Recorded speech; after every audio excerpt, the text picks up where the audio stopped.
श्री गणेशाय नमः। ओम श्री सरस्वते नमः। ओम श्री गुरुभ्यो नमः। ओम समस्त जन कल्याणे निरतं करुणामयं नमामि चिन्मयं देवं सद्गुरुं ब्रह्मविद्वरं सद्गुरुं ब्रह्मविद्वरं मूकं करोति वाचालं पंगुं लंघयते गिरिं यत्कृपातमहं वन्दे परमानन्दमाधवं। सदाशिवसमारम्भां शङ्कराचार्यमध्यमाम् अस्मदाचार्यपर्यन्तां वन्दे गुरुपरम्परां वन्दे गुरुपरम्पराम्।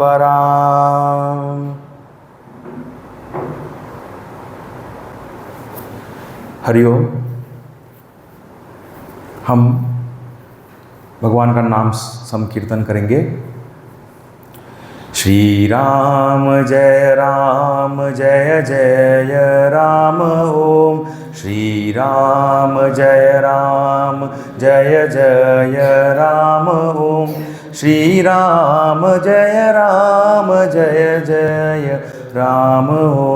श्री राम जय जय राम ओम। श्री राम जय जय राम ओम।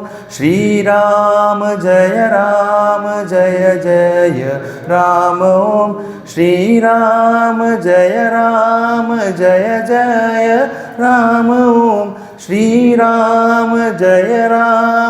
जय जय राम ओम।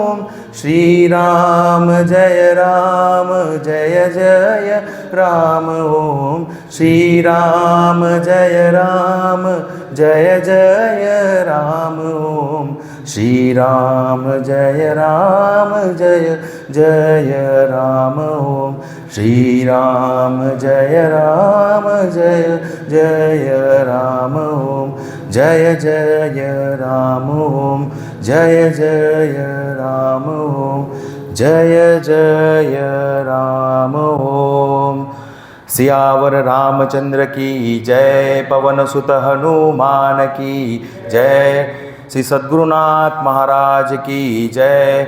ओम हर हर नमः पार्वती पते हर हर महादेव।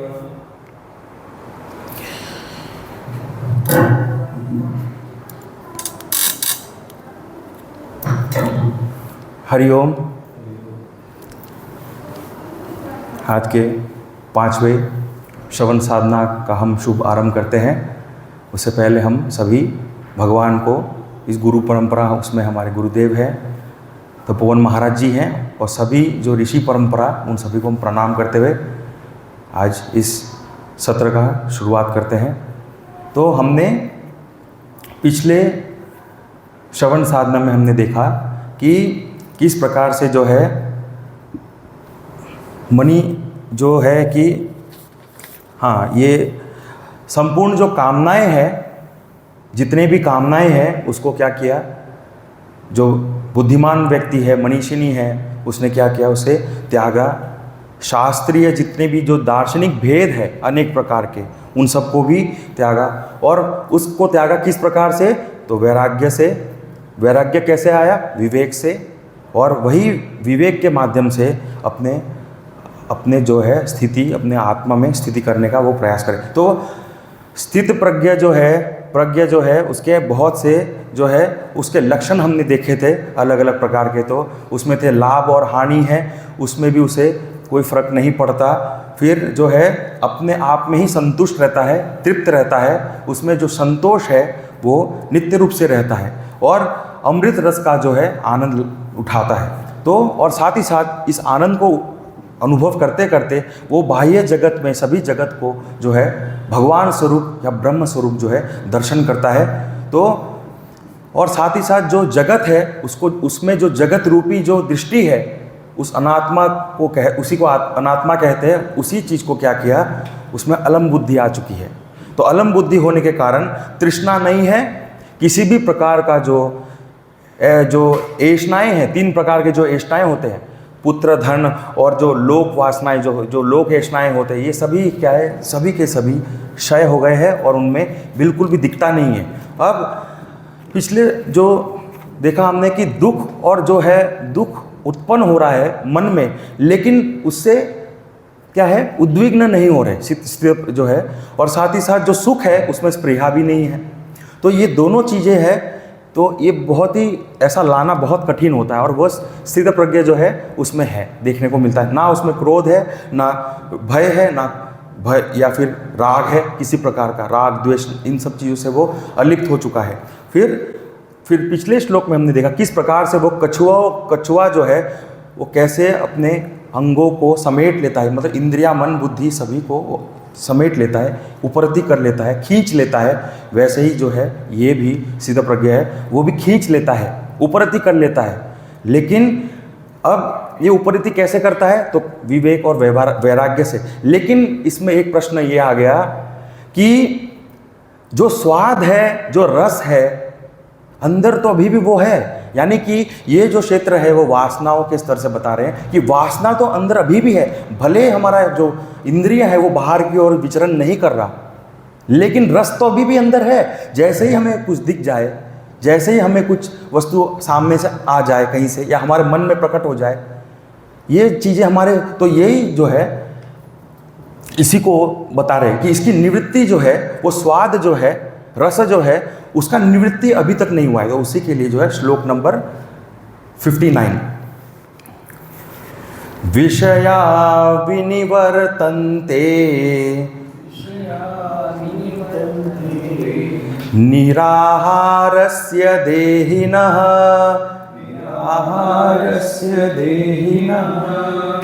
रसवर्जं रसोप्यस्य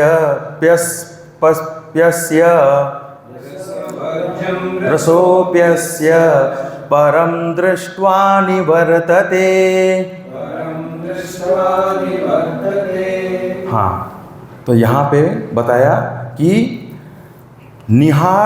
निराहारस्य यानी कि जो निराहारी यानी कि आहार जो है, यानी कि इंद्रियों के द्वारा जो विषय को जो ग्रहण कर रहे हैं, उन सब चीज़ों को वो नहीं कर रहा। ग्रहण हो रहा है लेकिन वो उसको ग्रहण नहीं कर रहा। उसी को कहा फिर देहिनः, यानी देही पुरुष यानी कि जो जीव है उसके बारे में बता रहे। देही पुरुष मतलब जो जीव को अपने आप को आत्मा मान के वो समझता है, उसी को देही पुरुष कहा।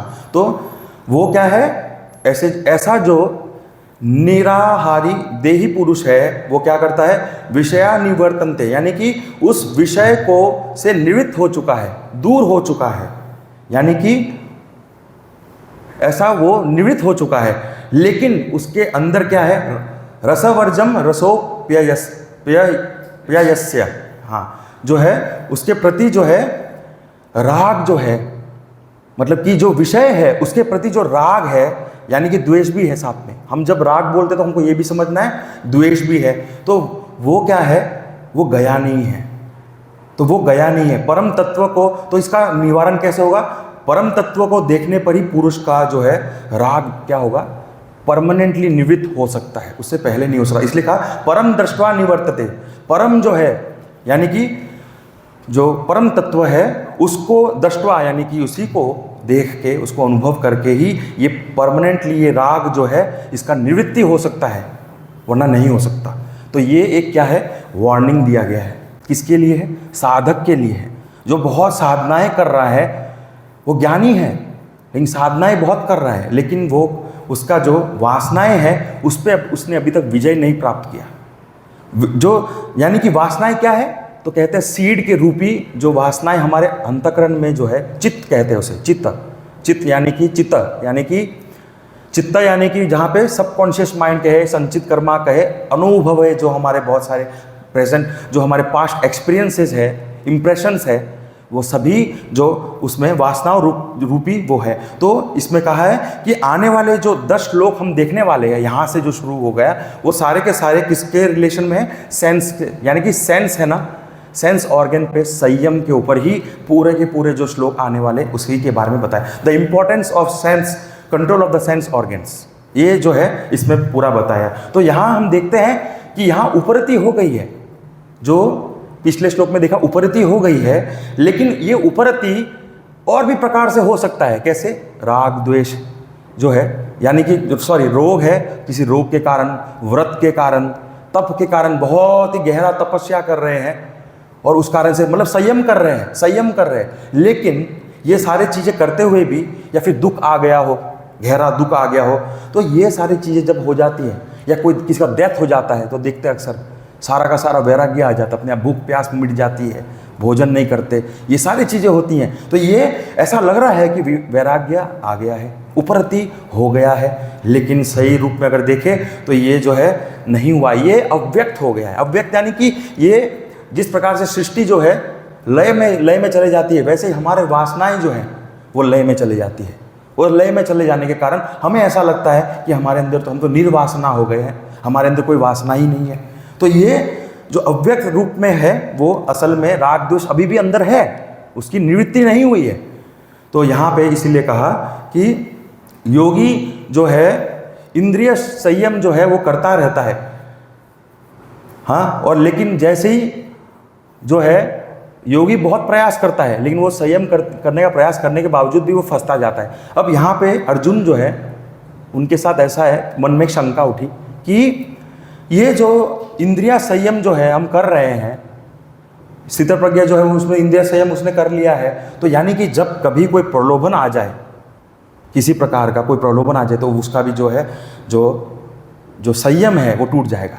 तो यहाँ पे ये समझना है ऐसा नहीं है, बिल्कुल भी नहीं है। यहाँ पे स्थित प्रज्ञा को बिल्कुल भी फर्क नहीं पड़ेगा, क्योंकि अभी एग्जाम्पल के रूप से यहाँ जो इच्छा है, इच्छा को हम थोड़ा देखते हैं कि जैसे किसी भी वस्तु की मॉल में बहुत से सामान पड़े हैं, तो वो सारे सामान हमारे पास कब आएंगे? जब हम उसमें इच्छा रखते हैं, हमें उसकी प्रति जो है एक प्रकार से कह सकते हैं कि उसको हम चाहते हैं, पसंद करते हैं, हमारे अंदर कामनाएं हैं, उसको हम लाना चाहते हैं, तभी वो आएगी। जैसे कि एग्जाम्पल से अगर हल है, हल कौन बनाता है? लोहार बनाता है, लेकिन किसके घर वो जाता है सामान? वो जाता है जो हल चलाता है, एग्रीकल्चर फील्ड में जाता है। वैसे ही जो है अलग प्रकार के जितने भी इच्छुक है, विषय के जो इच्छुक लोग होते हैं, उन्हीं के पास ये भोग के वस्तु जो है वो लेके आते हैं। लेकिन यहाँ जो भोगी है, जो त्यागी है, भोग जो है जिसने भोग को त्यागा है, जो त्यागी है यहाँ पे, उनको इन सब चीज़ों से कोई फर्क नहीं पड़ता, किसी भी कारण से कोई फर्क ही नहीं पड़ता। तो यहाँ जो निराहार जो है, ये जो विषय है, ये कैसे है अंदर? क्योंकि हमारे पूर्व जनित जो वासनाएं हैं उसी को अंदर वो बहुत ही गहरे रूप में क्या है अंदर है हमारे। तो इसको तो जीव जो है वो नहीं खाता है, इंद्रियों से नहीं खाते हुए भी ऐसा लगता है, लेकिन वो सब कुछ ग्रहण कर रहा है, वो तो कर रहा है। लेकिन यहाँ जो स्थित प्रज्ञा है वो सब कुछ लग रहा है कि ये तो ग्रहण कर रहा है, लेकिन वो एक्चुअल में वो कुछ ग्रहण कर ही नहीं रहा। तो यहाँ जो है निराहार जो है, इसको हम देखते हैं। तो वो सीकर कौन है? He has to be very careful in the world. पहली बात तो ये है कि बहुत केयरफुल रहना पड़ता है, क्योंकि वो बहुत ही सीरियस सीकर हो चुका है अभी, क्योंकि उसने ये सारी चीज़ें कर लिया है। अभी वो क्या करना चाह रहा है कि हर चीज़ में बहुत संयम रखता है। यहाँ पे जो निराहार मतलब कि किसी भी चीज़ को कंज्यूम नहीं कर रहा। यहाँ पे कंजम्पशन से मतलब खाने के बारे में नहीं हो रहा। जितने भी इंद्रियां हैं अनेक प्रकार के, वे सभी इंद्रियां से वो भोग करने का जो, जैसे कि एग्जाम्पल के रूप में आँखों से क्या है, कुछ अच्छा फॉर्म देखना या फिर कुछ कलर वलर ऐसा कुछ देखना, सीन देखना, ब्यूटी देखना। तो ये सारी चीज़ें, ये सब चीज़ों में उसमें कोई रस नहीं है, बिल्कुल भी नहीं है। और तो क्या हो गया, और जो कर्ण है उसके बारे में जो उसके प्रति क्या है, साउंड होता है, उसको अच्छा भजन सुनना, गाना सुनना, जो भी कुछ भी हो सकता है, उसके लाइक्स हो सकते हैं या डिसलाइक्स भी हो सकते हैं। मुझे ये प्रकार का भजन नहीं सुनना, मुझे नहीं पसंद है ये गाना, तो ये अनेक प्रकार के होते हैं। तो ये सारे क्या है, तो इंद्रियों का जो संयम रखना है, अनेक प्रकार के जो भोजन है यानी कि रस है जो प्राप्त हो रहे हैं, हमारी इंद्रियों से हो रहे हैं, तो वहाँ पे क्या करना है, ये सारे चीज़ों से जो माइंड को है ना पॉल्यूट नहीं करना है, तो वो संयम रखना पड़ेगा। तो पॉल्यूट नहीं करना यानी कि तो माइंड को कंट्रोल में रखना, तभी क्या होगा, ये सही रूप में हो पाएगा। तो विषय, इसलिए कहा विषया विनिवर्तन्ते, यानी कि जो डिज़ायर है, राग है, वो हमारे सेंस ऑर्गन में है, लेकिन जैसे ही वो कांटेक्ट में आता है, वस्तुओं के प्रति कांटेक्ट में आता है, तो वो हमें, जीव जो होता है वो तो फंस जाता है, लेकिन जो यहाँ जो स्थितप्रज्ञ है उसको बिल्कुल भी कोई फर्क नहीं पड़ता। तो यहाँ जो है सभी इंद्रियों का जो प्रवेश है वो क्या हो गया, बंद हो गया है। जितना भी जो इंद्रिय से जो प्रवेश हो रहा था वो सारा बंद हो गया है, इसलिए वो बिल्कुल, तो यानी कि राग जो है और जो स्थितप्रज्ञ जो है उसकी जो राग है वो छूट गया है, लेकिन जीव का जो है वो छूटा अभी तक नहीं है। और वो क्या कर रहा है, अच्छा भी लग रहा है, देखता है तो उसको पसंद आता है, मुझे चाहिए, मुझे उसमें रस है, इसलिए मुझे वो चाहिए। तो यहाँ क्या है कि डिज़ायर जो है वो हमारे सेंस ऑर्गन में है, लेकिन हमारा जो सेंस ऑर्गन है वो कंट्रोल में बिल्कुल भी नहीं है, इसीलिए ये सारा हो रहा है। तो हमको क्या करना है, इसका इलाज क्या है, तो cut off from the world. We should try to cut off from the senses. Senses बाहर जाएंगे तो हमको थोड़ा सा, तो इसके लिए एग्जाम्पल यही है कि कट ऑफ मतलब कि जैसे कि जो एक पेड़, छोटा सा जब पेड़ होता है उसको प्रोटेक्ट करने के लिए हमको एक वो जाली लगाना पड़ता है, स्टील का जाली लगाना पड़ता है। जैसे वो बड़ा हो जाता है उसके बाद क्या होता है, फिर उसको ज़रूरत नहीं है, उसकी ज़रूरत नहीं है। तो यहाँ पे क्या है कि रस जो है अभी भी पूरी तरह से जो है वो गया नहीं है। अब यहाँ पे एक चीज़ देखना है, तो रसवर्जम यानी कि नेगेटिव जो वासनाएं हैं वो क्या है, बार बार जो है निकल रही हैं, जो पिछले जन्मों के हो सकते हैं या इस जन्म के हो सकते हैं। तो वो जो है नेचुरली जो है हमको हैबिट्स है, हमारे वासना का मतलब एक दूसरा के नेचुरल इंक्लिनेशंस, हैबिट्स जो हमारे अंदर अपने आप जो आ जाता है, हमने क्योंकि उसको कभी भी अच्छे से गहरे से रूप में उसको देखा नहीं है। तो यहाँ क्या है कि टास्क फॉर द हमारे लिए यही है कि वो बाहर की ओर ना जाए, और जैसे जैसे हमारी साधना बढ़ती है तो हमारा मन जो है वो परमानंद को, हायर को अनुभव करते जाता है। तो वो धीरे धीरे जो लोअर है वो छूटता जाता है, धीरे धीरे छूटता जाता है। तो लोअर को हम छोड़ते जाते हैं, हायर को क्या करते हैं, ग्रहण करते रहते हैं। तो यहाँ पे इसलिए पहले शुरुआत में सबसे पहले इंपॉर्टेंट क्या है, बिगिनर जो है, बिगिनर के लिए ये सबसे महत्वपूर्ण बात क्या है, महत्वपूर्ण बात यह है कि वह जो है सेंस ऑर्गन से कट ऑफ रहे, वो इन्फ्लुएंस जो है, बाहर का जो इन्फ्लुएंस है उससे एक्सपोज ना हो, तभी ये हो पाता है। तो गहरी आदतें जो है वो क्या है, अंदर रहती हैं और वो बार बार निकलती रहती है, और हमको क्या करना है, तो ये इसका निवारण क्या है, सॉल्यूशन क्या है, मन में प्रश्न ही आएगा, सॉल्यूशन कैसे करें इसका, बार बार हो रहा है, हैबिट है हमारा, उसको छोड़ नहीं पा रहे। तो कहा कि इसका इलाज तो सिर्फ एक ही है कि आप सब जब तक इस हमारे जो परम आत्मा है या परम तत्व है, आत्म तत्व है, उसमें जब तक हमारा अनुभूति ना हो जाए, अपरोक्ष अनुभूति ना हो जाए, तब तक ये राग जो है समाप्त नहीं होंगे। ये राग समाप्त कब होगा, जब तक हम उसमें आत्मनिष्ठा हमारा नहीं हो जाता।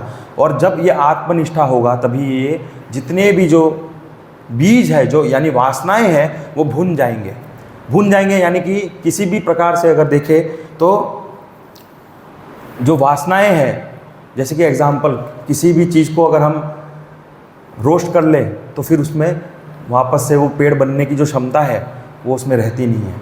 तो वही इसमें बताया। तो कैसे करना है, तो कहा अहम ब्रह्मास्मि जो है वृत्ति जो है, अखंडकार ब्रह्मकार वृत्ति जो है, इस पे क्या करना है, बार बार चिंतन करना है, तभी ये दृढ़ होगा। और यथार्थ ज्ञान के बिना क्या है, राग जो है उसका जो मूल है, राग का जो मूल है उसका नाश नहीं हो सकता। यानी कि ज्ञान की स्थिरता ही इसका सही रूप में इलाज है, और वही जो है हमको वहाँ पहुँचा सकता है। वरना ये हम बार बार प्रयास करते रहेंगे, लेकिन क्या है, नेगेटिव वासनाएं जो है वो बार बार आती रहेंगी। तो यहाँ इसलिए कहा कि हमारे जो ये आत्मा साक्षात्कार जो है वो एक ही मार्ग है, दूसरा कोई मार्ग ही नहीं है। इसलिए कहा कि अपने अंदर जो है मन, इंद्रियां और ये सभी जो जितने भी जो हमारे इनर इक्विपमेंट्स है, वासना, देखिए वासना कहाँ व्यक्त होता है, मन में व्यक्त होता है। वासनाएं ऐसी चीज़ है, इतनी सूक्ष्म है कि वो मन, बुद्धि और इंद्रियां ये सभी में व्यक्त होता है। तो ये तीनों चीज़ें जब तक मन, बुद्धि और जो हमारा इंद्रियां है, कर्म इंद्रिया है, जब तक ये सभी जो है राग रहित ना हो जाए, राग रहित, इन सबको कैसे राग रहित करेंगे, उपरति से। उपरति कैसे करेंगे, तो कहा कि आत्म साक्षात्कार करके ही इसको किया जा सकता है, वरना ये होना बहुत ही कठिन है। हाँ, अब इसके बाद जो है, हाँ इसके बाद जो है अगला श्लोक जो है उसमें जो है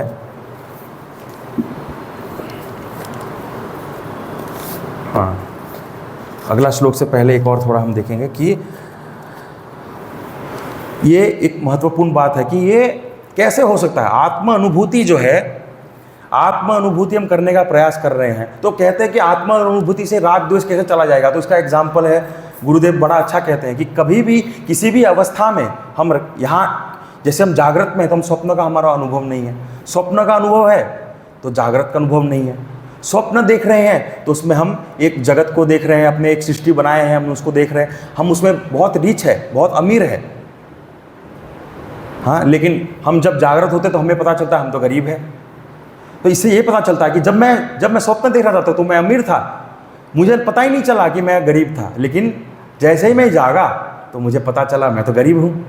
इसीलिए ये स्थिति ऐसी है कि हम उस स्थिति में बिल्कुल स्थित होकर ही क्या कर सकते हैं, इन सब चीज़ को अनुभव कर सकते हैं, बिल्कुल कर सकते हैं। इसलिए जागृत सुषुप्ति जो है अवस्था में जितने भी हमने जो संस्कार बनाए हैं, जितने भी संस्कार बनाए हैं, असंख्य विषय जो वासनाएं जो है हमने अर्जित किया, उसका सिर्फ और सिर्फ एक ही इलाज, उसका जो है इलाज क्या है, उसको हटा के कैसे हटाए, तो अहंकार का कैसे हम उसको हटा सकते हैं। तो क्या है, कहे कि शुद्ध चैतन्य स्वरूप में ही निष्ठा प्राप्त करके ही क्या है वो हो सकता है, नहीं तो नहीं हो सकता। अब यहाँ कह रहे हैं कि जो स्थित प्रज्ञा है, अभी जो है कि इंद्रियों पर संयम होना आवश्यक है, तो उसके बारे में जो है श्लोक के बारे में, अगला श्लोक है उसके बारे में बता रहे हैं। तो श्लोक नंबर 60, यततो ह्यपि कौन्तेय पुरुषस्य विपश्चितः इंद्रियाणि प्रमाथीनि हरन्ति प्रसभं मनः यततो ह्यपि कौन्तेय पुरुषस्य विपश्चितः इंद्रियाणि प्रमाथीनि हरन्ति प्रसभं मनः। हाँ, तो यहाँ जो है पहले जो कहा कि ये मन और इंद्रिय जो है इसके आपस का जो है एक रिलेशन है, उसके बारे में इसमें बताया गया है कि मन और इंद्रिय किस प्रकार से कनेक्टेड है। तो यहाँ जो है साधक जो है, या पहले मीनिंग देख लेते हैं। कौन्तेय यानी कि अर्जुन को बोल रहे हैं, हे कौन्तेय यत तो ह्यपि, यानी कि अपने जो यत्न करने वाला जो है कौन है? यत्न करने वाला जो बुद्धिमान, जो विपश्चिता यानी कि बुद्धिमान यानी कि विपश्चिता, तो वो जो है पुरुष के भी मन में क्या है? इंद्रियानी प्रमाथिनी हरंती प्रसभम मनः, यानी कि जो पुरुष ऐसा जो साधक है, ऐसा जो बुद्धिमान जो विपश्चिता है, यहाँ पे विपश्चिता का अर्थ क्या है? पंडित है, वो विचारशील है। तो ऐसा जो व्यक्ति जो है मेधावी भी है, साथ ही वो बहुत ही वाइज है, ज्ञानी है बहुत, ऐसा जो व्यक्ति भी उसके अंदर ये सब कुछ है, ये सभी चीज़ें उसमें है, लेकिन ये सब होते हुए भी वो क्या कर रहा है? संयम कर रहा है, प्रयत्न कर रहा है, क्योंकि उसको उस आत्मा में निष्ठा प्राप्त करना है। और वो निष्ठा कैसे प्राप्त करने के लिए वो क्या कर रहा है? तो क्या कर रहा है? तो मन और जो इंद्रियां है, जो बलपूर्वक जो इंद्रियां जो है, वो मन जो है वो बाहर की ओर जा रहा है, और वही इंद्रियां मन को बलपूर्वक क्या करता है? उसे फंसा देता है इस जगत में। तो यही इसमें अर्थ बताया है। तो यहाँ हमको देखना है प्रमाथिनी, यानी कि बहुत ही टर्बुलेंट है, बहुत ही जो है चंचल है, और उसका जो क्या चंचल यानी कि उसका स्वभाव ही ऐसा है, क्योंकि मन और इंद्रियां जो है वो अपने आप में, क्योंकि इंद्रियां कितनी? एक नहीं है, कितने हैं? 10 है, कर्म इंद्रिया और ज्ञान इंद्रिया। तो 10 लोग अगर 10 जगह हमको खींचे अलग अलग जगह, तो क्या होगा? चंचलता बढ़ेगी ना। तो यहाँ जो है चंचलता, टर्बुलेंस बहुत ज़्यादा है। क्यों? क्योंकि इंद्रिया जो है वो क्या कर रहा है? बलपूर्वक है, वो हर लेती है हमें, और वो मन जो है उसको हर लेती है, और वो आपस में कनेक्टेड है, देखिए अलग अलग नहीं है। तो यहाँ पे थोड़ा इसका अर्थ देखते हैं। और तो सबसे इम्पॉर्टेंट बात यहाँ कहा गया है कि ज्ञानी पुरुष जो है वो इंद्रिय संयम को, उस पर बड़ा विशेष बल हम सभी के लिए मतलब बताया गया कि हमको बल देना चाहिए, क्योंकि वो सब में उसमें संयम कर रखा हुआ है। हमको अगर हमने नहीं किया है तो हमको करना है। तो साधनाओं जितने भी गीता में श्री कृष्ण भगवान ने जितने भी साधनाएं जो बताए हैं, उसके लिए हमें क्या करना पड़ेगा? सभी साधनाओं को अभ्यास करना पड़ेगा, तभी वो हम उसमें स्थित हो पाएंगे। अभ्यास के बिना उसका कोई निवारण नहीं हो सकता। फिर 3 जो गुण हैं, माया कहते हैं उसे, तो पहला सत्व है। तो सत्व यानी कि क्या होता है? विवेकशीलता, यानी कि सत्व प्रधान व्यक्ति जो होता है उसी में विवेक ज़्यादा होता है, उसका मन शुद्ध होने के कारण विवेक जागृत हो जाता है। रज यानी कि क्रियाशीलता, यानी कि रजस यानी कि बहुत ही एक्टिव है, मेंटली भी और फिजिकली भी, क्योंकि माइंड जब एक्टिव होता है तो फिजिकली भी उसमें मैनिफेस्टेशन होता है, और वही क्रियाशीलता को दिखाता है। और फिर जो तमस है वो क्या कहता है? निष्क्रियता, यानी कि बिल्कुल नो एक्टिविटी, अकर्म भी कह सकते हैं हम, जो हमने पहले देखा था, अकर्म में जो लिप्त है। तो ये जो ये 3 गुण हैं, उनके अलग अलग जो है मैनिफेस्टेशंस है, इस प्रकार से हमें देखने को मिलते हैं। अब ये जो है, जो रजस है, यानी कि रजस जो है वो क्या करता है? रजोगुण कहते हैं उसे, रजोगुण। तो रजोगुण क्या करता है? विक्षेप को जागृत करता है, और उसका जो मूल है वो क्या है? तमस। तमस क्या है? आवरण। आवरण जो है, ये दोनों चीज़ें क्या करती हैं? तमोगुण और रजोगुण, यानी कि आवरण और विक्षेप, ये दोनों क्या करते हैं? हमको बहुत ज़्यादा विक्षेपित कर देते हैं। विक्षेप और आवरण के कारण हमारे अंदर जीवन में दुख का अनुभूति बहुत होता है, क्योंकि ये इंद्रिया जब हम संयम ना करें तो यही इंद्रिया क्या करते हैं? हमें उसमें बलपूर्वक खींच लेता है, और उसका परिणाम क्या होगा? दुख होगा। तो ऐसी स्थिति में क्या करना है? हमें ध्यान रखना है कि हमें अलर्ट रहना है। बार बार वो क्या करता है? हमें हमारे मन में जो विषय है वो बलपूर्वक हमें दोनों खींच लेते हैं, इंद्रियां हमें खींच लेती हैं। तो हमें इसका ध्यान रखना है। तो ऐसी स्थिति में तो ये जो वाक्य है हमें निरुत्साहित करने के लिए नहीं कहा गया है, यह भी बहुत हमें ध्यान रखना है। तो सावधानी हमें रखना पड़ेगा। अपने मन का बुद्धि पर जो आधिपत्य है, यानी कि जो उसका जो कंट्रोल है, बुद्धि मन को कंट्रोल करे, बुद्धि मन को कंट्रोल करे। ये कब होगा? जब हम सावधान रहेंगे। हम अगर सावधान नहीं है तो मन तो बह जाएगा, वो इधर उधर भटकने लगेगा, इधर उधर विचरने लगेगा। तो यहाँ समझने की बात क्या है? तो डिसिप्लिन करना हमारे लिए क्या सीखने जैसी बात है? मन को और इंद्रियों को डिसिप्लिन करना। तो अगर डिसिप्लिन नहीं किया तो इंद्रियां जो है वो मन को क्या करेगा? लूट लेगा, पकड़ लेगा, जकड़ लेगा, उसको भी भटका देगा, और फिर हमारा जो मन में जो शांति है वो क्या हो जाएगी? चली जाएगी। तो यहाँ जो ये जो विपश्चिता है ये कैसा है?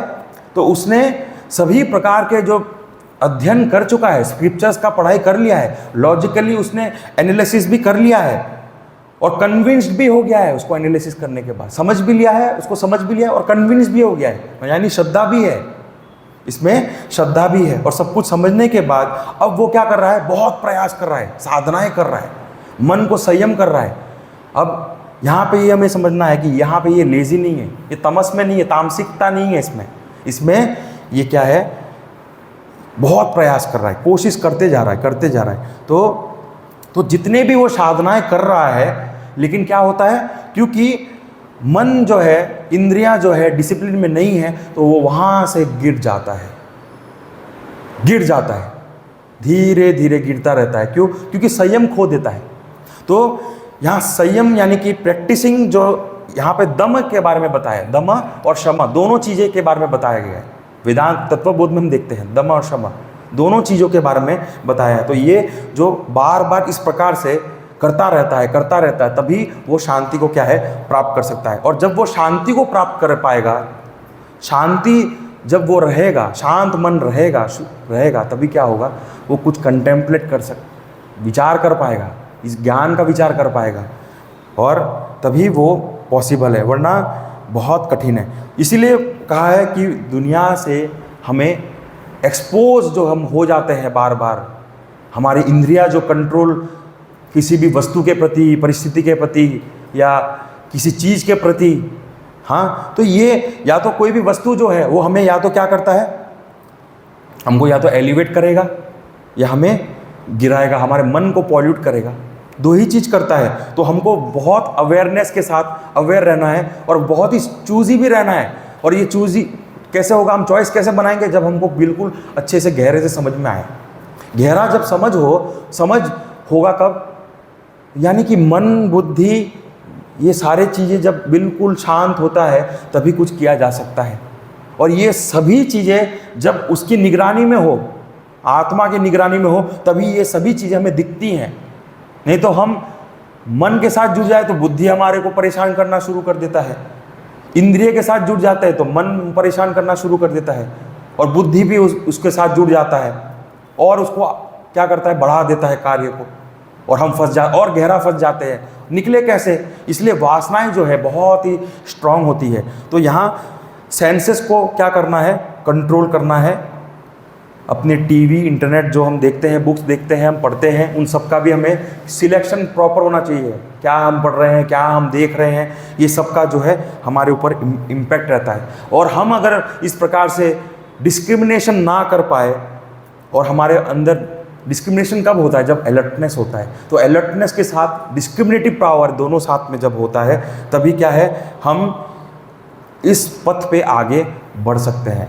नहीं तो हम हमारे अंदर जो हमने जो थोड़ी सी शांति को जो प्राप्त किया था वो हम खो देंगे, तो खो देते हैं। तो एग्जाम्पल्स हम देखें शांति को कैसे खोते हैं। तो एग्जाम्पल से देखें, अगर आप एक बहुत ही वॉयलेंट मूवी देख लें जिसमें बहुत मार धाड़ होता है जैसे, तो कैसा आपका मन हो जाए? बिल्कुल क्रोधित हो जाएगा, एकदम एग्रेशन आ जाएगा। हाँ, तो फिर आप सोचोगे कि कैसा मन था मेरा, अब कैसा हो गया। तो ऐसे चीज़ों से जो हमारे मन को बहुत, और फिर और भी एग्जाम्पल्स है। गॉसिप करते हैं तो नेगेटिविटी, आखिरकार शुरुआत तो अच्छी बातों से ही होता है, लेकिन अंत कहाँ होता है? नेगेटिविटी में। तो उससे होता क्या है? नेगेटिविटी के बारे में जब हम चर्चा करेंगे, विचार करेंगे, तो हमारा मन भी नेगेटिव हो जाता है। तो हमारी सारी साधनाएं जो हम करते हैं, 1 आध घंटा या आधा घंटा जो भी करते हैं, वो उसी क्षण खत्म हो गया। और उसका बल चला गया। ये साधनाएं करती रह, पूरे दिन चलना चाहिए, करते रहना चाहिए, संयम पूरे दिन चालू रहना चाहिए, तभी ये इसका क्या है, हमारे को उसका लाभ प्राप्त होगा। या फिर हम न्यूज़पेपर है, उसमें आजकल जो न्यूज़पेपर में तो बहुत से जो सब ज़्यादातर जो है हमको पढ़ने जैसा रहा नहीं है, तो ऐसी जो चीज़ें हैं उसका बहुत ध्यान रखना पड़ता है। इसलिए जितना हो सके अवॉइड करें, अवॉइड करेंगे तो हमें इसका फल प्राप्त होगा, नहीं तो क्या है, हम फंसते जाएंगे। तो protect the mind from all this things. ऐसे तो ये तो 2-3 एग्जाम्पल दिए, ऐसे बहुत सी चीज़ें हैं हमको ध्यान रखना है। तो नेगेटिव जो चीज़ें हैं वो कहाँ से एंटर होती हैं, कहाँ से एंटर होती है, इंद्रियों से। और उसमें सबसे ज़्यादा जो है 50% जो है आँखों और कानों से ही होता है। अगर ये दोनों चीज़ें, इसलिए हम ध्यान भी करते हैं तो आँखें बंद करते हैं। आँखें क्यों बंद करते हैं? क्योंकि आँखों और कान के माध्यम से सबसे ज़्यादा जो है इन्फॉर्मेशन जो है ग्रहण किया जाता है। और इसीलिए यहाँ पे हमको बड़ा ध्यान रखना है कि ये चीज़ें कहीं इधर उधर ना जाए। इसलिए कहते हैं ना, भद्रम करने भी उशिनुयाम देवाहा। भद्रम, यहाँ पे वही ऑस्पिशियस देखने का हमको प्रयास करना है, अच्छी चीज़ों को देखने का प्रयास करना है, अच्छी विचार को, सत्संग का हमें लाभ लेना है। तो सत्संग वगैरह ये सब जो है इसने कर लिया है ऑलरेडी, सत्संग भी कर लिया है। अभी ये इसको क्या कर रहा है, प्रयास कर रहा है संयम लाने का। बड़ा कठिन साधना है, लेकिन करना तो पड़ेगा, क्योंकि जब मुक्ति प्राप्त करना है तो हर क्षेत्र के हर स्तरों पे साधनाएं जो है वो हमको करनी पड़ती हैं। खाली एक साधना करके करे तो ना नहीं होता, उसका फ़ायदा हमें, लाभ जो है वो हमें पूरी तरह से प्राप्त नहीं होता। तो यहाँ जो है अध्यात्म साधना का जो अभ्यास है वो क्या है, करते रहना है, करते रहना है। अगर हम नहीं करें तो क्या होगा, हमारे अंदर जो है वो पतन हो जाएगा, हम गिर जाएंगे। तो दूसरी बात है कि सजग जो है, हमें सजग रहना है, हमेशा सजग रहना है। और सजग कब रहेंगे, जब हम साधनाएं करते हों तभी। अगर हम साधना ही नहीं करते तो हम सजग, हमारे अंदर नहीं जागृत होगा वो। और फिर इस प्रकार से जब हम करेंगे तो हमारे अंदर जो आनंद है उसका अनुभूति हमें होगा, और हम क्या है, आगे और आगे बढ़ते जाएंगे। तो बलपूर्वक जो है हम जो मन को खींच लेते हैं, हाँ खींच लेते हैं बलपूर्वक, लेकिन उसके प्रति हमारा अगर विचार ना हो, ज्ञान ना हो, खींच लेना ठीक है, लेकिन उसके प्रति हमको ज्ञान भी होना चाहिए कि मैं इस स्थिति में कैसे व्यवहार करूं, मैं किसको संयम कैसे करना है, अपने आप को, मन को कैसे कंट्रोल करना है, उसके लिए ज्ञान चाहिए। और वह ज्ञान जो है कैसे होगा, साधनाएं करते करते करते करते ही हमारे अंदर प्राप्त होगा, वरना ये बहुत क्या है, कठिन है, ऐसा हमको समझना है। अब यहाँ एक चीज़ जो है कहते हैं कि विषयाभिमुख, यानी कि बिल्कुल जो फोकस्ड होता है, बिल्कुल फोकस्ड, एकाग्र, ऐसा जो पुरुष है वो भी क्या हो जाता है, कभी कभी ऐसी परिस्थितियों में गिर जाता है, वो भी गिर जाता है। इसीलिए क्या करना है, तो अब यहाँ जो है ना, ये साधक जो है, हमें ये देखना है कि वो केवल जो है प्रकाश को ही देखने वाला है, प्रकाश को देखता है, यानी कि जानता है, ज्ञानी है, लेकिन वह जो है बल के कारण, अपने जो विद्वान के विवेक, जो विज्ञान युक्त मन है, यानी कि विवेक विज्ञान जो है उसके साथ जो मन है, ये दोनों चीज़ें हैं, वो चीज़ों का उपयोग करके अपने आप को क्या है, विचलित होने नहीं देता है। तो ये इसमें हमें देखना है। अब जो है अध्यात्म साधना का जो है, हाँ,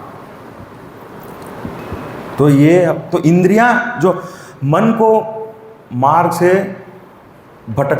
वो क्या है, मन जो है वो भटकता रहता है। तो उसके लिए हमें क्या करना है, विवेक चाहिए और साधना चाहिए। किसमें, मन में, मन की साधना हमें करनी है। और बुद्धि को भी ये क्या है, इंद्रियों, बुद्धि और जो मन है और जो इंद्रियां हैं वो क्या है, व्याकुल हो जाती हैं अगर हम उस पर अगर ध्यान ना दें। तो साधनाएं हम कितना भी करते रहे, लेकिन अगर हम उस पर अगर ध्यान ना दे तो हमें जो इंद्रियां हैं वो हमें फंसा देती है और हम गिर जाते हैं। तो पहले से ही क्या करना है, इंद्रियों को वश में रखने का हमको प्रयास करना है। यानी कि जब हम यात्रा करने का प्रयास कर रहे हैं, यात्रा जो हम करना चाह रहे हैं, तो हम क्या करते हैं, पहले तैयारी करते हैं। वैसे ही जब हमें मोक्ष की प्राप्ति करनी है तो हमें ये सारी तैयारी करनी रहती है और हमको करते रहना है। तो कंट्रोल करते रहना है, हमारे अंदर जो बल है उसको बढ़ाते रहना है। और अच्छे खासे जो साधक है वो भी क्या है, कभी कभी इसमें डूब जाते हैं और कभी ऐसे डूब जाते हैं कि इसमें से निकलना मतलब आप समझिए कि जन्मों जन्म लग जाते हैं। क्योंकि इंद्रियां हमें ऐसे फंसाते हैं कि हमें पता ही नहीं चलता कि हम क्या करें। तो इसका इलाज है कि मन को स्वस्थ रखे और सही डायरेक्शन में चलते रहे, साधना करते रहे और अपने मन को वेदों के जितने भी जो मंत्र है उससे क्या कर दे, भर दे। वेदों के मंत्र से अगर हम अपने मन को भर देंगे ना तो उससे होगा क्या, हमारे मन में बस उसी का विचार चलेगा। जैसे एग्जाम्पल के रूप से अगर देखें, हम किसी एक गीत को सुन लेते हैं तो हमारे मन में वो पूरे दिन चलते रहता है, 2 दिन 3 दिन चलता रहेगा, फिर हम बोर हो जाते हैं, वो बात अलग है। हाँ, लेकिन हमारे मन में चलता रहता है, चलता रहता है। तो वैसे ही ये मंत्र जो है, इसलिए हम लोग चैंटिंग करते हैं। चैंटिंग करने से हमारे अंदर मंत्र जो रूपी ये जो ज्ञान है वो रहता है और फिर मन क्या होगा, संयम में रह पाएगा, इंद्रिया। और जब मन संयम में रहेगा तो इंद्रिया भी संयम में रहेगा। क्योंकि मन जो है वो ज़्यादा सूक्ष्म है, उसको संयम करना बहुत ज़्यादा कठिन है। और वासनाएं जो है मन के साथ ही ज़्यादा हमको, क्योंकि इच्छा वहीं जागृत होती है। इच्छा कहाँ जागृत होती है, मन में होती है। और वो मन जो है हमें प्रेरित करता है और वो कर्म इंद्रियों को लगा देता है। और कर्म इंद्रिय भी क्या करता है, वो मन को प्रेरित करता है कि कैसे, कि तुम किसको अच्छा स्पर्श हो गया, अच्छा देख लिया, अच्छा कुछ स्मेल आ गया तो कैसे उसको एकदम से मन में इच्छा जाग जाती है। हाँ, इच्छा एकदम से आ जाती है। तो ये बड़ा सूक्ष्म है। तो यहाँ मन को महत्व जो है हमें देने का जो हम प्रयास करते हैं उसको कम देना है। और यहाँ ध्यान जो है किसको देना है, आत्मनिष्ठा में होने का हमको उस पर ज़्यादा ध्यान देना है। तो आगे जैसे जैसे हम बढ़ते जाएंगे तो वैसे वैसे क्या है, इंद्रियों में जो है वो वश क्या है, होते जाएगा धीरे धीरे। ये एकदम से नहीं होगा, हमको इसका अभ्यास करते रहना है, तभी ये हो पाएगा। नहीं तो बहुत धीरे धीरे हम करते रहेंगे, लेकिन हमको उसके लिए थोड़ा मुमुक्षुत्वम भी ज़्यादा चाहिए, तभी हम कर पाएंगे। हाँ, तो अब जो है इसके बाद जो कहा है कि श्लोक नंबर जो है 61, तानि सर्वाणि संयम्य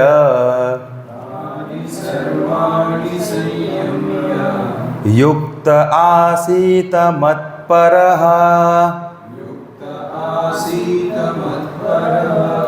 वशे हि यस्येन्द्रियाणि तस्य प्रज्ञा प्रतिष्ठिता।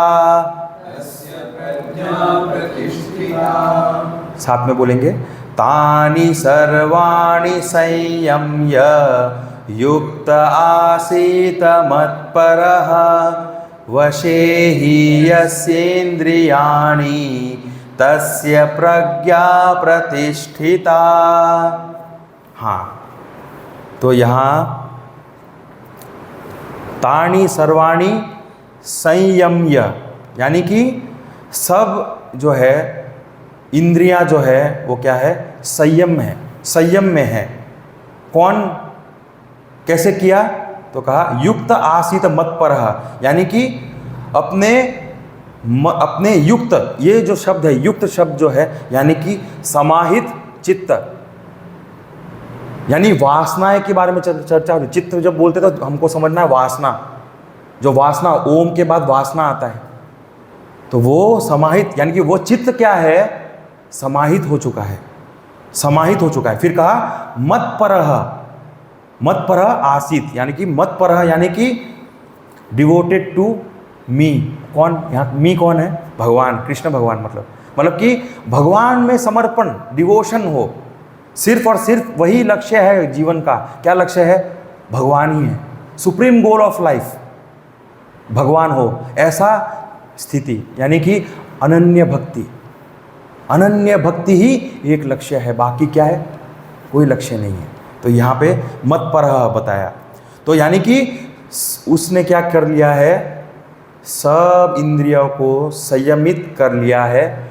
इंद्रिया को संयमित करते हुए युक्त और मत पर, यानी युक्त यानी समाहित चित्त और मत पर, मतलब भगवान को, मतलब कहने का तात्पर्य क्या है? 3 साधना यहाँ बताई, लेकिन यहाँ 3 साधनाएं क्या है? इंद्रियों में संयम। इंद्रियों में संयम हो गया, मतलब मन में भी संयम होना आवश्यक है। मन में भी संयम होगा, अवश्य होगा, तभी तो चित्त समाहित हो सकता है। समाहित चित्त कैसे हो सकता है? जब संयम मन और इंद्रिय दोनों में हो, तो दोनों हो चुकी हैं, और समाहित चित्त भी हो चुकी है। वो बहुत ही कठिन होता है, क्योंकि मन और बुद्धि से परे ही क्या है? चित्त है, और उससे जो है परे, उससे परे क्या है? उसके परे तो आत्मा ही है। तो मन और बुद्धि और चित्त और इंद्रियां, ये सभी क्या है? शांत हो चुके हैं। कैसे? कैसे? तो मत पर, यानी भगवान के प्रति जब डिवोशन होता है, तब ये सारी चीज़ें हो जाती हैं। श्रेष्ठ रूप से देखें, और अगर हमारे भगवान में अगर प्रेम ना हो, तो हमें क्या करना है? जो लोअर साधना है, यानी इंद्रियों में संयम करो, फास्टिंग करो, व्रत रखो, तप करो, ये सारी चीज़ें हम जब करेंगे तो क्या होगा? इंद्रियों में संयम आएगा। मन के प्रति सजग रहना, कुछ इच्छा एकदम से उत्पन्न हो गई, उस पर कंट्रोल लाना, तुरंत ही अलर्टनेस चाहिए उसके लिए। और ये अलर्टनेस कब आएगा? जब हमारा बुद्धि उस समय जागृत हो, बुद्धि स्वयं जागृत हो और उसको देख रहा हो, अवेयरनेस के साथ देख रहा हो, तभी ये हो पाएगा। तो ये सारे चीज़ें इसमें बताए मत पर, यानी कि सारी, इसको अगर सिंपल भाषा में समझाए तो मन, बुद्धि, चित्त और अहंकार, अंतःकरण, यानी कि जो अंतःकरण है उसको कह रहे हैं भगवान को मैंने क्या कर दिया है? अर्पण कर दिया है। यानी संयमित जो पुरुष है उसने अर्पण कर दिया है। ये सभी चीज अर्पण हो चुके हैं, वश में हैं, और वह वशे ही इंद्रियाणि तस्य प्रज्ञा प्रतिष्ठिता, यानी कि जिस पुरुष की इंद्रियां इस प्रकार से वश में हो चुकी है, वही उसकी क्या है? प्रज्ञा जो है, यानी कि उसकी जो बुद्धि है वह स्थिर हो सकती है। और स्थिर बुद्धि में ही क्या हो सकता है? क्लैरिटी होती है। विचारशील बुद्धि उसी को कहा जाता है।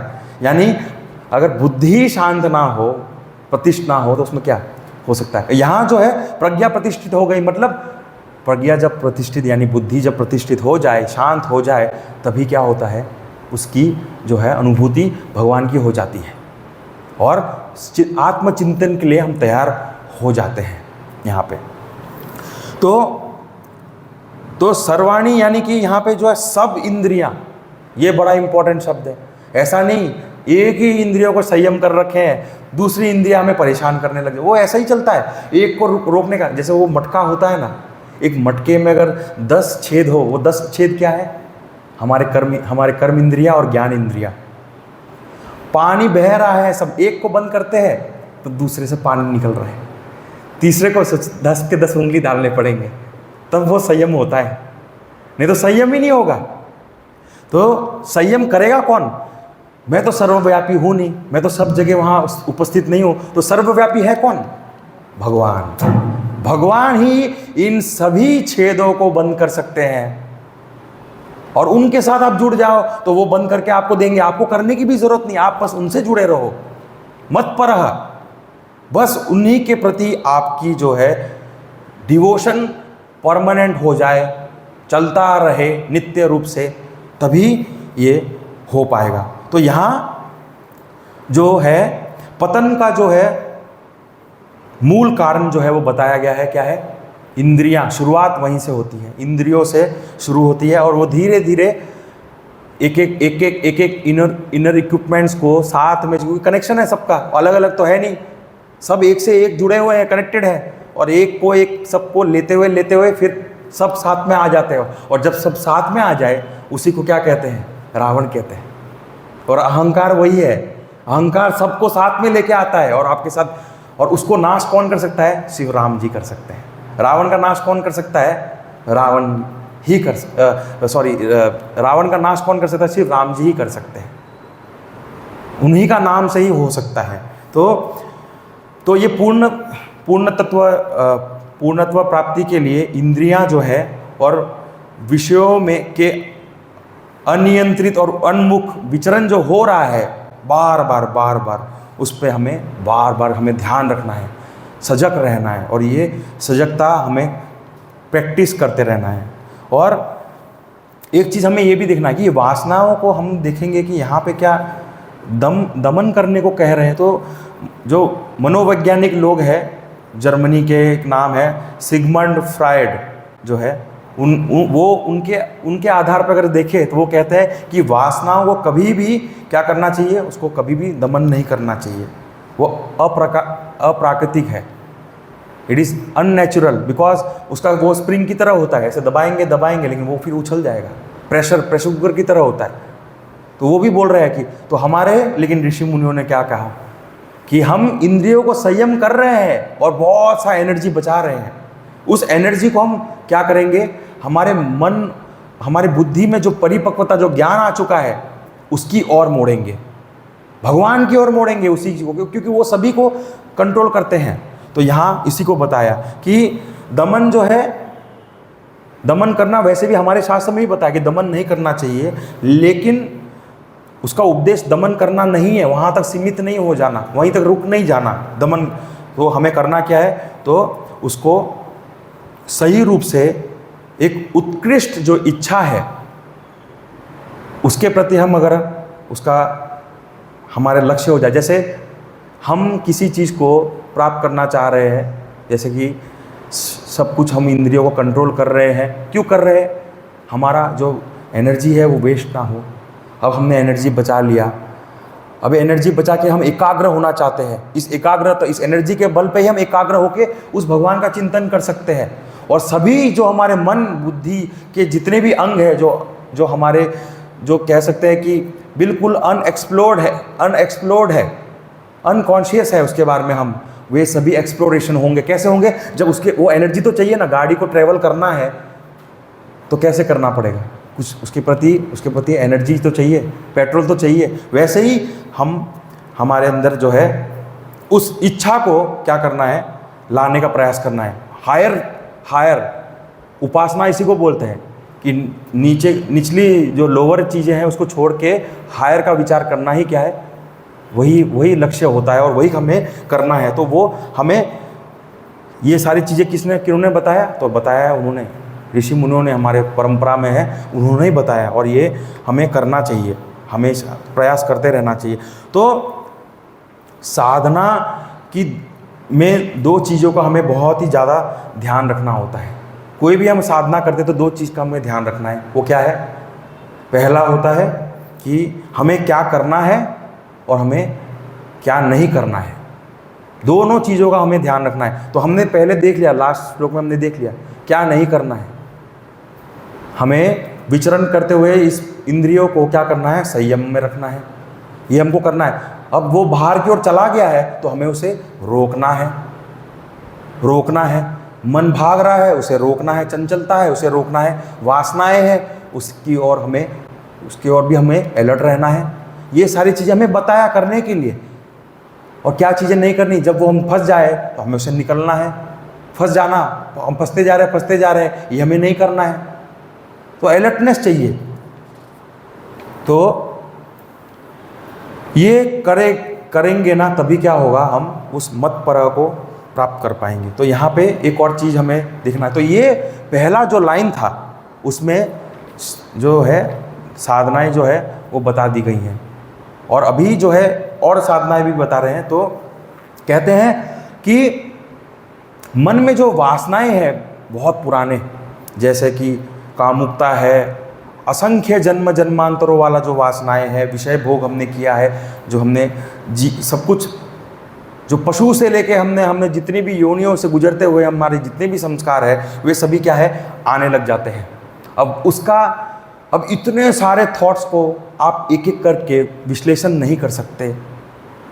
आपको क्या करना रहता है, समष्टि के साथ आप नहीं कर सकते। व्यष्टि रूप में आप क्या कर सकते हैं, अपने बल को, अपने प्रयत्न को कर सकते हैं, लेकिन जब समष्टि हो जाती है वही स्थिति, तब आपको सिर्फ और सिर्फ किसका शरण लेना है, भगवान का। तो भगवान जो है, हम बार बार उनका जो है शरण हमको लेना चाहिए।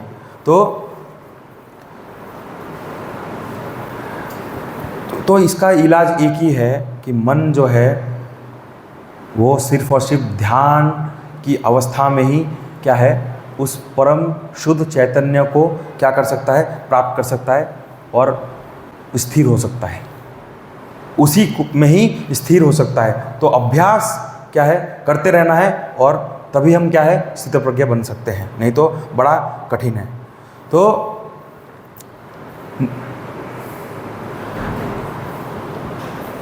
तो यहाँ जो है एक चीज़ और देखना है हमें कि इंद्रियां की जो दासता है, हमें क्या है, स्वीकारना नहीं चाहिए। इंद्रिया की दासता, और ये हम देखते हैं हैबिट्स जो होते हैं ना, वो छूटता नहीं है। बोले मैं ऐसा ही हूँ कितने सालों से, मुझे बदला नहीं जा रहा, क्योंकि ये वासनाएं बहुत ही स्ट्रांग होती हैं और ये हमें क्या करती हैं, आगे बढ़ने नहीं देगी कभी भी। तो इसका इलाज क्या है, तो कहा सारी इंद्रियां, मन, बुद्धि, ये सभी मन और बुद्धि जब क्या है इंटीग्रेट हो जाए, यानी मन और बुद्धि जब इंटीग्रेट हो जाए तभी, और दोनों को इंटीग्रेट करके कहाँ पे हमको फील करना है, अपने हृदय में, तभी वो क्या है, उसी को क्या कहते हैं, आत्म साक्षात्कार कहते हैं। और ये सभी इंद्रियां, वरना कभी ये परेशान करेगा, कभी मन परेशान करेगा, कभी बुद्धि परेशान करेगा, कभी वासनाएं परेशान करेंगी, हर चीज़ आपको परेशान करते रहेंगे। लेकिन जब मन भी वही चीज़ को चाह रहा है और बुद्धि भी उसी चीज़ को चाह रहा है, क्या चाह रहा है, भगवान को, मन भी उसी में लग रहा है, इसलिए मत पर रहा, और बुद्धि भी उसी को चाह रही है, उसी के बारे में जानना चाहती है, ब्रह्म विद्या के बारे में जानना चाहती है, अपने स्वरूप को जानना चाहती है, निर्गुण जो है उसको जानना चाहती है। तो ये जब दोनों चीज़ें साथ में जब मिल जाते हैं, तभी क्या होता है, इंद्रियों पे पूरी तरह से जो है कंट्रोल आ पाता है। तो जीवन में, तो हमारे जीवन में है ना, हम हर समय इम्पोर्टेंस किसको देते हैं, मन को देते हैं, हैबिट्स को देते हैं, हाँ, लेकिन हम किसको नहीं देते, भगवान को नहीं देते।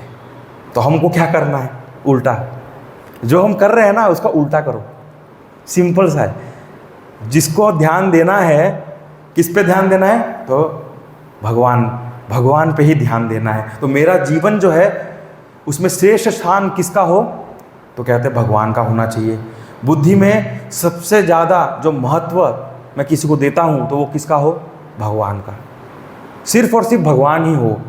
और उस परमात्मा से क्या है, मैं तो भिन्न नहीं हूँ, ऐसा अगर हम, जब तक हम ऐसा समझेंगे ना मैं अलग हूँ, तब तक वो क्या है, अनुभूति नहीं हो पाएगी। अपने आप को अलग समझोगे और अपने ही बुद्धि से, अपने अहंकार रूपी इस उपकरणों के माध्यम से हम प्रयास करते रहेंगे तो बड़ा कठिन हो जाता है। भगवान को सौंप देने से मैं स्वयं भी क्या है, मेरा अहंकार, मेरा मन, मेरा बुद्धि, मेरा जितने भी जो है, यानी कि पंचकोश जो है सभी के सभी, यानी कि अन्नमय कोश यानी कि शरीर, फिर प्राणमय कोश यानी कि प्राण, उसके बाद मनोमय कोश यानी कि मन, और विज्ञानमय कोश यानी कि बुद्धि, और जो आनंदमय कोश यानी कि वासनाएं जो है, अव्यक्त वासनाएं कहो, जो भी कह सकते हैं, अलग है, माया भी कहते हैं उसे, ईश्वर समष्टि रूप से।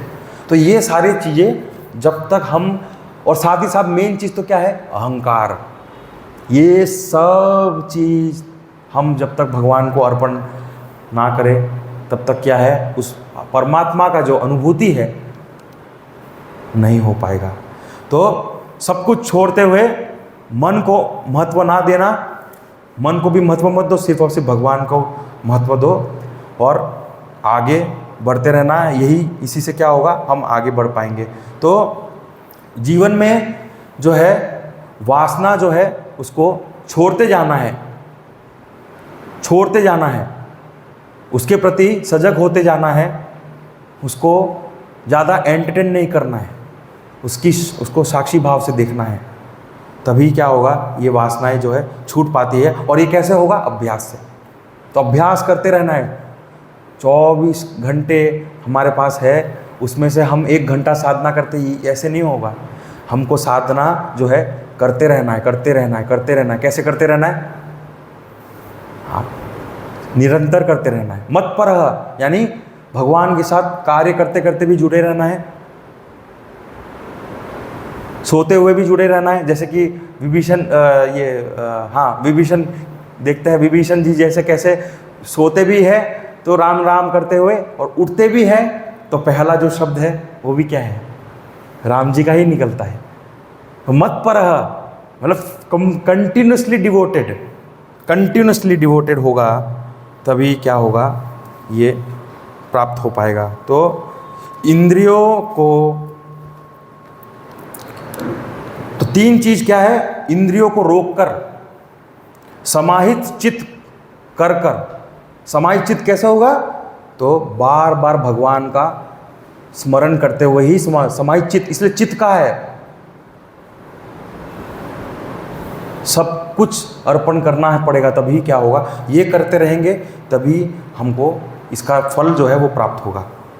अब इंद्रियां जो है वो अभ्यास जो है करते रहना है, वश में करते रहना है, तभी इसका निवारण हो पाएगा। अब यहाँ पे है ना बहुत ही पतन जो है वो कैसे होता है, पतन कैसे होता है साधक के जीवन में, अगर वो ये सारे चीज़ें अगर ना करे तो।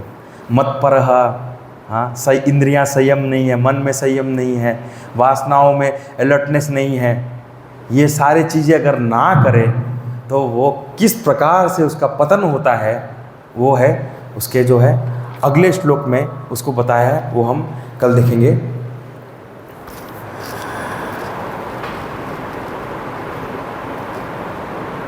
ओम स्वस्ति प्रजाभ्यः परिपालयन्तां न्यायेन मार्गेण महीं महिषाः गोब्राह्मणेभ्यः शुभमस्तु नित्यं लोका समस्ता सुखिनो भवन्तु काले पर्जन्यः पृथिवी सस्यशालिनी देशोऽयं शोभरहितः ब्राह्मणाः सन्तु निर्भयाः ॐ सर्वेषां स्वस्तिर्भवतु सर्वेषां शान्तिर्भवतु सर्वेषां पूर्णं भवतु सर्वेषां मङ्गलं भवतु सर्वे भवन्तु सुखिनः सर्वे सन्तु निरामयाः सर्वे भद्राणि पश्यन्तु मा कश्चित् दुःखभाग् भवेत् असतो मा सद्गमय तमसो मा ज्योतिर्गमय मृत्योर्मा अमृतं गमय ॐ पूर्णमदः पूर्णमिदं पूर्णात् पूर्णमुदच्यते पूर्णस्य पूर्णमादाय पूर्णमेवावशिष्यते ॐ शान्ति शान्ति शान्तिः हरिः ॐ श्री गुरुभ्यो नमः हरिः ॐ।